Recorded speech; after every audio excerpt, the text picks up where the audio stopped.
Of all the dietary advice that gets thrown around for healthy aging, I think fruit might be the one category that's genuinely the easiest to embrace, and yet it's often oddly overlooked in favor of more complicated sounding interventions, supplements with long, hard to pronounce names, elaborate meal plans, or expensive superfoods marketed with dramatic claims. Fruit, meanwhile, sits quietly in the produce section, affordable, naturally sweet, requiring no preparation beyond a rinse and maybe a peel, and backed by some genuinely remarkable research when it comes to protecting both your heart and your brain as you move through your 60s, 70s, and beyond.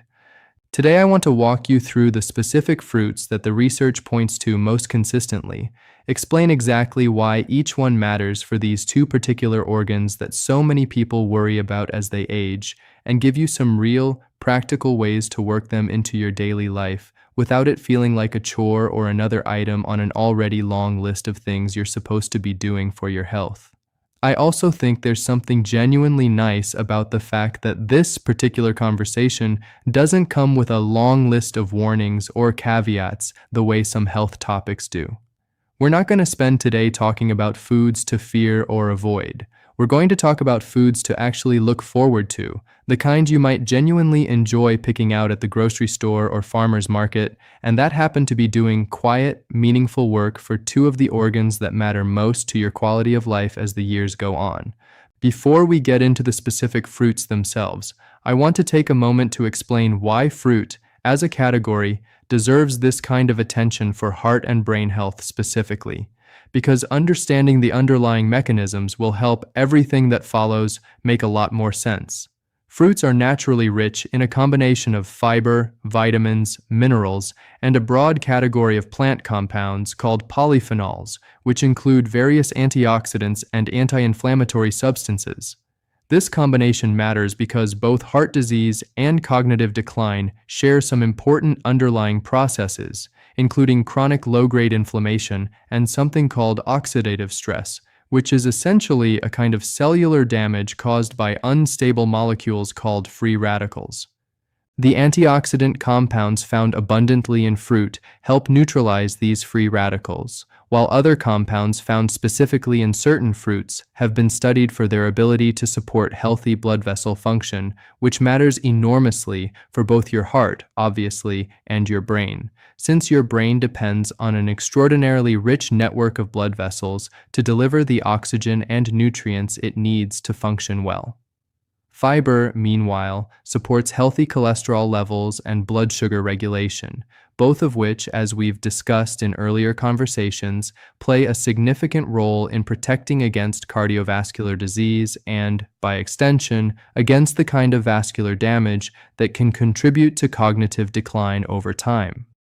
Let's start with berries, because if I had to pick one single category of fruit that shows up most consistently and most impressively across the research on both heart and brain health, it would genuinely be this one.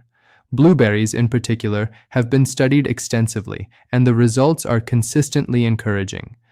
Blueberries are especially rich in a specific class of antioxidant compounds called anthocyanins, which give them their deep blue and purple color, and research has found that regular blueberry consumption is associated with improved blood vessel function, better blood pressure regulation, and healthier cholesterol profiles.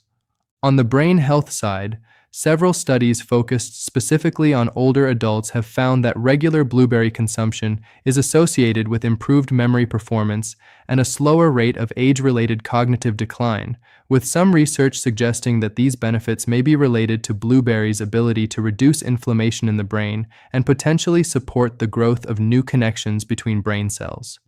Strawberries, raspberries, and blackberries share many of these same beneficial compounds, though blueberries specifically have accumulated the largest and most consistent body of research when it comes to cognitive benefits. The wonderful thing about berries, practically speaking, is how easy they are to work into your daily routine. A handful stirred into yogurt or oatmeal, tossed into a salad for a burst of natural sweetness, blended into a smoothie, or simply eaten plain as a snack requires essentially no preparation and very little effort. Fresh berries are delicious when in season, but frozen berries are a genuinely excellent, often more affordable alternative that retains the vast majority of the nutritional benefit, since they're typically frozen at peak ripeness shortly after harvest, and having a bag in the freezer means you always have a healthy option available regardless of season, ready to toss into a smoothie or thaw slightly for a topping whenever you want it. I'd encourage aiming for berries somewhere in the range of most days of the week if you can manage it, given how consistently strong the research is specifically for this category compared to fruit more broadly. This doesn't need to be a large amount. Even a small daily handful appears to provide meaningful benefit according to the studies that have tracked long-term consumption patterns in older adults, which makes berries one of the more efficient choices on this entire list, delivering a lot of benefit for a relatively modest, easy-to-manage portion. Let's move to citrus fruits next: oranges, grapefruits, lemons, and limes, which deserve real attention for their own distinct set of benefits. Citrus fruits are well known as an excellent source of vitamin C, which functions as a powerful antioxidant in the body and also plays an important role in supporting healthy blood vessel walls, since vitamin C is necessary for the production of collagen, a structural protein that helps maintain the integrity of blood vessels throughout your body, including in your brain. Citrus fruits also contain a specific group of flavonoid compounds, including one called hesperidin, found particularly in oranges, that has been studied for its potential benefits to blood vessel function and blood pressure. Grapefruit deserves a specific and important note of caution here, though, because it can interact significantly with a number of common medications, including certain statins used for cholesterol management, some blood pressure medications, and others, by affecting how your liver processes these drugs. If you take any regular prescription medications, it's genuinely worth checking with your doctor or pharmacist about whether grapefruit or grapefruit juice is safe for you specifically, since this interaction can be significant enough to affect medication levels in your bloodstream in ways that matter for your safety. Oranges, on the other hand, don't carry this same concern for most medications and make for a wonderfully easy, portable snack or a fresh addition to a morning routine, whether eaten whole or added to a salad for a bright, fresh contrast. Lemons and limes, while typically consumed in smaller quantities than an orange might be eaten on its own, still contribute meaningfully to your overall vitamin C and flavonoid intake when used regularly, and they offer a particularly easy way to add bright, fresh flavor to water, tea, fish, salads, and vegetables, which can also indirectly support heart-healthy eating by making it easier to reduce reliance on salt for flavor, something we touched on in an earlier conversation about sodium and heart health. Squeezing fresh lemon over steamed vegetables into a simple vinaigrette or into a glass of water first thing in the morning is a small habit that adds up over time and makes otherwise plain foods considerably more appealing. Apples deserve their own dedicated mention, partly because of that old saying about keeping the doctor away, which, as it turns out, has some genuine research backing behind it, even if the specific number of doctor visits prevented was never literally studied. Apples are particularly rich in a type of soluble fiber called pectin, which, as we discussed in our conversation about cholesterol, helps bind to cholesterol in your digestive tract and carry it out of your body, supporting healthier LDL cholesterol levels over time.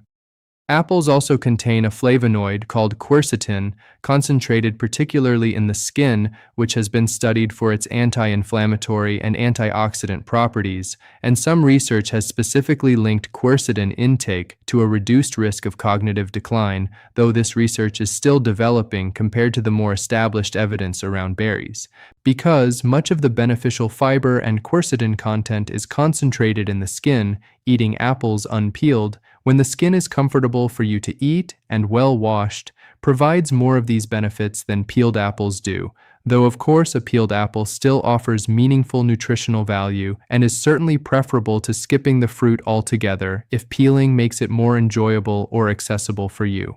Pears share many of these same beneficial properties as apples, offering a similar fiber profile and a comparably gentle effect on blood sugar, and they can serve as a welcome variation for anyone who finds themselves growing tired of the same apple every day. Both apples and pears travel well, require no refrigeration until cut, and keep for a reasonably long time in a cool spot, which makes them genuinely practical choices for anyone who doesn't want to make frequent trips to the grocery store or who wants a reliable snack on hand without worrying about spoilage the way you might with softer, more delicate fruits.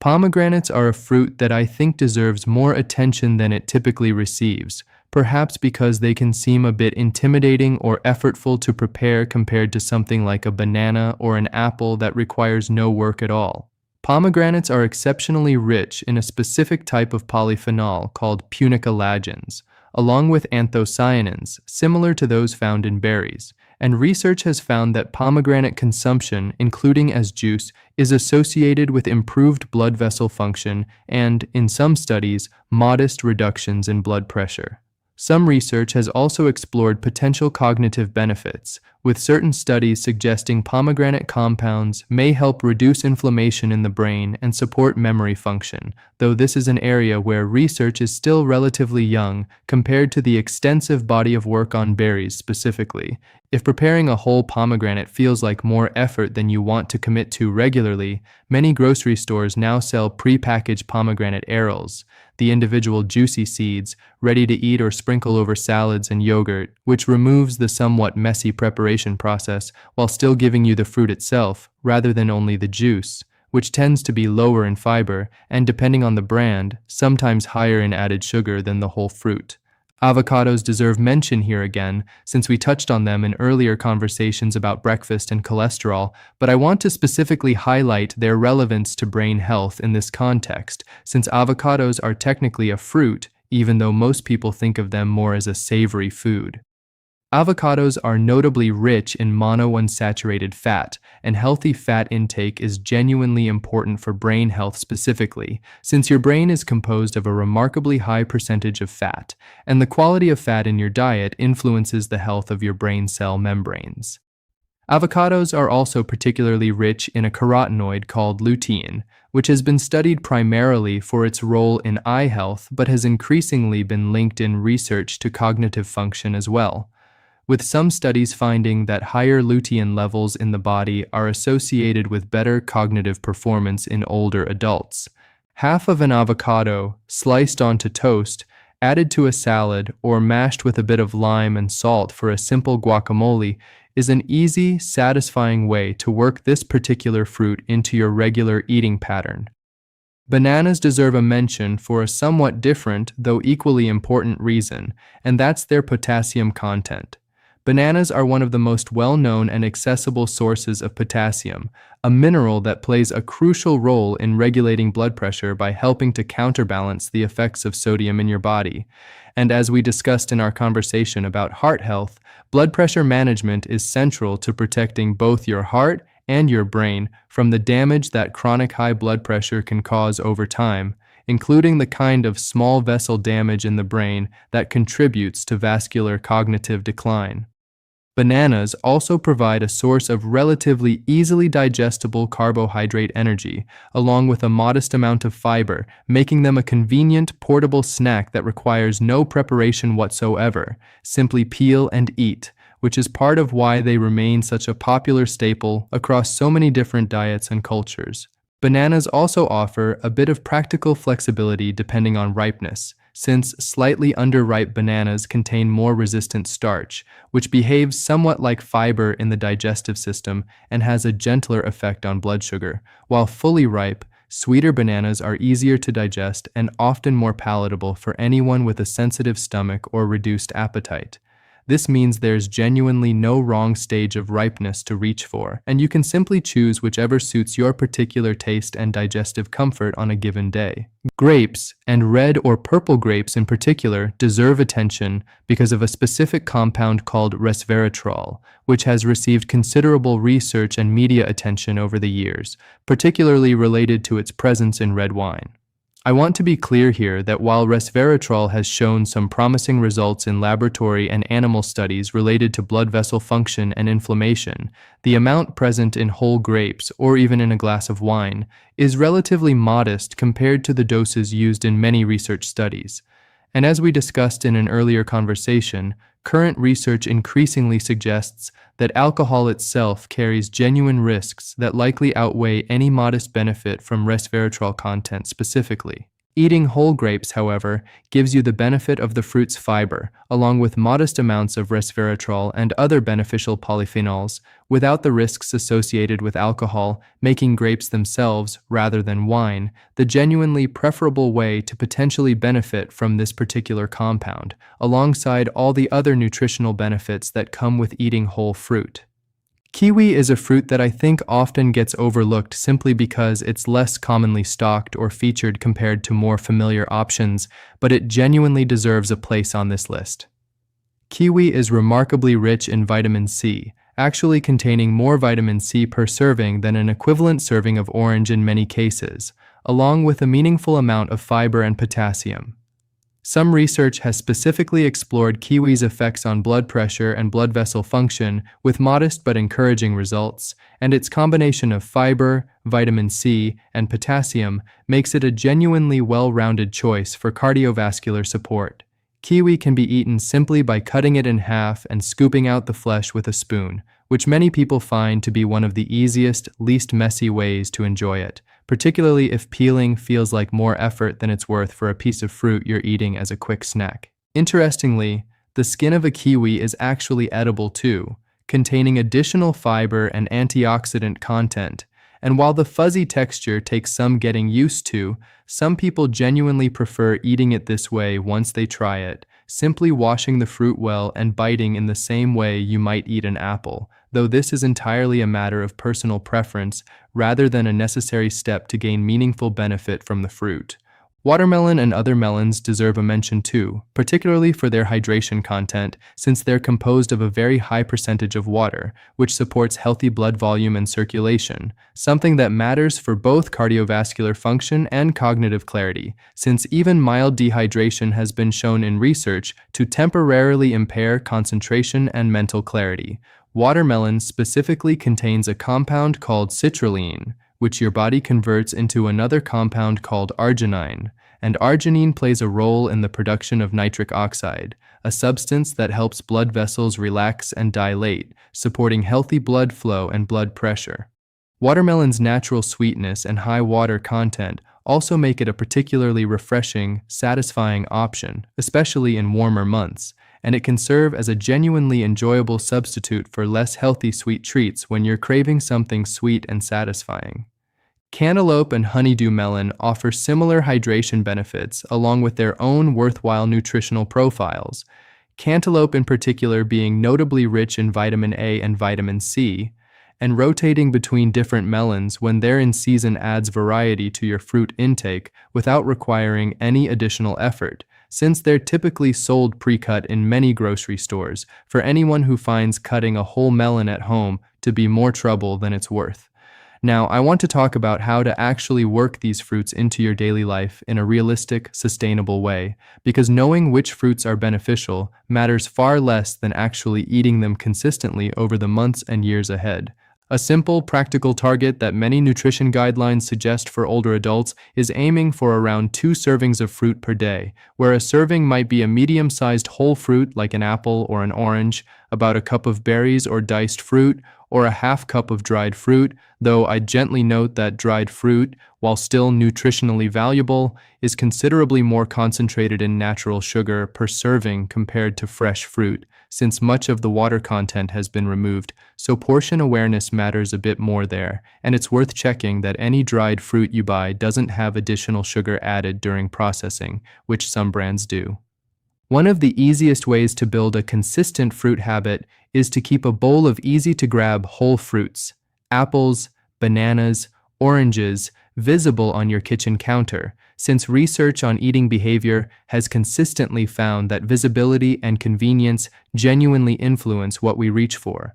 meaning a fruit bowl in plain sight tends to get used considerably more than fruit tucked away in a refrigerator drawer where it's easy to forget about until it spoils. For fruits that do need refrigeration, like berries, keeping them at eye level in the fridge, perhaps already rinsed and ready to eat in a clear container, removes the small friction of needing to wash and prepare them before eating, which can make a genuine difference in how often you actually reach for them versus reaching for something less beneficial simply because it required less effort in the moment. Pairing fruit with a source of protein or healthy fat can also make it more satisfying and help moderate the natural sugar content's effect on your blood sugar, since protein and fat slow the absorption of sugar into your bloodstream. An apple with a small handful of almonds, berries stirred into Greek yogurt, or half a banana with a spoonful of nut butter are all simple, satisfying combinations that make fruit feel like a genuinely complete snack rather than something that might leave you hungry again shortly after. Smoothies deserve a specific mention here as a genuinely practical way to combine several of these beneficial fruits at once, particularly for anyone who finds chewing certain fruits uncomfortable due to dental concerns or who simply enjoys the convenience of a quick blended breakfast or snack. Blending a combination of berries, a banana for natural sweetness and creaminess, a handful of spinach, which, as we discussed in an earlier conversation, becomes essentially undetectable in flavor once blended with fruit, and a splash of milk or fortified plant milk, creates a genuinely nutrient-dense combination that touches on several of the beneficial compounds we've discussed today, all in a form that takes just a few minutes to prepare and requires no chewing at all. I want to address something important here too, particularly for anyone managing diabetes or prediabetes, since fruit does contain natural sugar, and I know this sometimes raises concern or confusion about whether fruit is genuinely appropriate to include regularly. The research here is quite reassuring. Whole fruit, unlike fruit juice or dried fruit in excess, contains fiber that slows the absorption of its natural sugar content, resulting in a considerably gentler effect on blood sugar compared to what the sugar content alone might suggest. Large-scale research studies have consistently found that regular whole fruit consumption is associated with a lower risk of developing type 2 diabetes, and among people who already have diabetes, moderate whole fruit consumption, generally within the same roughly 2 serving per day guideline mentioned earlier, has not been shown to worsen blood sugar control when included as part of an overall balanced diet. Berries specifically tend to have a relatively gentle effect on blood sugar compared to some other fruits, given their higher fiber to sugar ratio, making them a particularly good choice if blood sugar management is a specific concern for you, though this doesn't mean other fruits need to be avoided, simply that portion and pairing, as we discussed, become a bit more relevant considerations. If you have specific concerns about how fruit fits into your particular diabetes management plan, this is genuinely worth a direct conversation with your doctor or a registered dietitian who can help tailor recommendations to your specific situation and current blood sugar patterns. It's also worth mentioning that the timing of when you eat fruit can matter a bit for blood sugar response, with fruit eaten alongside a meal or paired with protein, as we discussed earlier, generally producing a gentler blood sugar response compared to eating a larger portion of fruit entirely on its own on an empty stomach. This doesn't mean fruit needs to always be paired with something else to be appropriate, but it's a useful practical detail to know if you're specifically monitoring your blood sugar response and want to fine-tune how fruit fits into your particular pattern of eating throughout the day. I also want to touch briefly on fruit juice, because I think it's worth clarifying an important distinction here. While juice does retain some of the vitamins and beneficial plant compounds found in whole fruit, the juicing process typically removes most of the fiber, which, as we've discussed throughout this conversation, plays a genuinely important role in both the cardiovascular and blood sugar benefits associated with fruit consumption. Juice also tends to be considerably more concentrated in sugar per serving compared to the equivalent whole fruit, since it's easy to drink the juice from several oranges in one glass, while eating several whole oranges in one sitting would be considerably more filling and naturally self-limiting. This doesn't mean juice needs to be eliminated entirely, particularly in small amounts or diluted with water, but whole fruit is genuinely the preferable choice for the majority of your regular fruit intake, both for the fiber content and for the more gradual, gentle effect on blood sugar. As we bring this conversation together, I want you to walk away with a genuinely simple, practical picture of what this looks like in real life, rather than an overwhelming list of rules to follow perfectly. Aim for a couple of servings of fruit most days, leaning particularly toward berries when you can, given the especially strong research behind them for both heart and brain health, while rotating in citrus, apples, avocado, bananas, grapes, kiwi, pomegranate, and melon for variety, since a diverse range of fruits provides a broader range of beneficial compounds than relying on just one or two types alone. Keep fruit visible and accessible in your kitchen, since convenience genuinely drives consistent habits more than willpower alone.